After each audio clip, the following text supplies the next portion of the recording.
ಅಕ್ಕಂಗೆ ನಾವು ಅದೇ ಮೊದಲನೇದಾಗಿ ಈಗ ನಮಗೆ ಅಪ್ಪು ಸರ್ ಸ್ಥಾನದಲ್ಲಿ ನಿಂತಿರೋ ಅಶ್ವಿನಿ ಅಕ್ಕ ಅವ್ರಿಗೆ ಇವತ್ತು ಅವ್ರಿಗೆ ಜನ್ಮದಿನ ಆರ್ಥಿಕ ಶುಭಾಶಯಗಳು. ತಾಯಿ ಚಾಮುಂಡೇಶ್ವರಿ ಅವರಿಗೆ ಸಕಲ ರೀತಿಯಲ್ಲಿ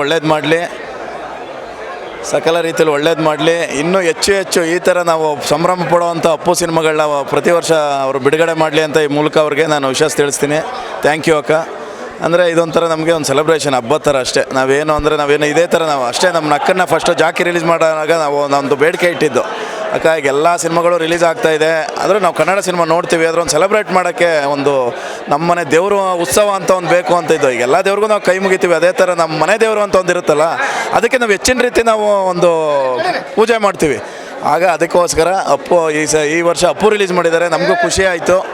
ಇದೇ ಏನಪ್ಪ ಅಂದರೆ ಇದೊಂದು ಸೆಲೆಬ್ರೇಷನ್ ಮಾಡೋಕ್ಕೆ ನಮಗೂ ಅಂತೂ ನಾವು ಯಾಕೆಂದರೆ ಬಾಸ್ ಇಲ್ಲ ಅನ್ನೋ ಯಾರತ್ತೂ ಹೇಳ್ಕೊಳ್ಳಲ್ಲ. ಈ ಮೂಲಕ ನಾವು ಇನ್ನೂ ಅವ್ರನ್ನ ಜೀವಂತವಾಗಿಡುವಂಥ ಪ್ರಯತ್ನನಾದರೂ ಖಂಡಿತ ಆಗುತ್ತೆ ಈ ಥರ ಸಿನಿಮಾಗಳು ಬರ್ತಾಯಿದ್ರೆ.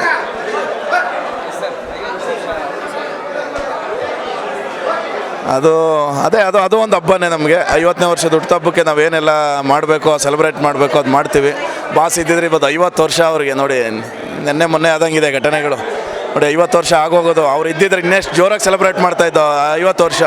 ಅಂದರೆ ಅವ್ರ ನೆನಪಲ್ಲಿ ನಾವು ಏನು ಮಾಡಬೇಕು ಅದು ಖಂಡಿತ ಮಾಡ್ತೇವೆ. ಅವ್ರು ಹೇಳಿದ್ದಾರೆ, ನಮ್ಗೆ ಒಂದೇ ಮಾತು ಹೇಳ್ತಾಯಿದ್ದೆ, ಯಾವಾಗ ಹೋದ್ರೂ ನಾವು ಈ ಬರ್ತಡೇ ವಿಷಯಕ್ಕೆ ತೊಗೊಂಡ್ರೆ ಕೇಕ್ ತೊಗೊಂಡೋದ್ರೆ ಬೈದ್ಬಿಡ್ತಾಯಿದ್ರು ನಮಗೆ. ಏನು ನೀವು ಹಂಗೆ ಮಾಡ್ತಿರಲ್ರೋ, ಸುಮ್ಮನೆ ತಿನ್ನಲ್ಲ ಏನಿಲ್ಲ, ಇಲ್ಲೆಲ್ಲ ಚೆಲ್ಲಿರುತ್ತೆ, ಯಾರೋ ತಿನ್ನೋರ್ಗಾದ್ರೂ ಕೊಡೋದು. ಎಷ್ಟು ಒಂದು 500 ರೂಪಾಯಿ ತಂದಿರ್ತೀರ, ಒಂದು 5 ಜನಕ್ಕೆ ಹೊಟ್ಟೆ ತುಂಬ ಊಟ ಕೊಡಿಸ್ಬೋದಲ್ರು. ಆ ಥರ ಮಾಡಿದ್ರೆ ನನಗೆ ಖುಷಿ ಆಗುತ್ತೆ, ಇದೆಲ್ಲ ನನಗೆ ಖುಷಿ ಆಗಲ್ಲ ಅನ್ನೋರು.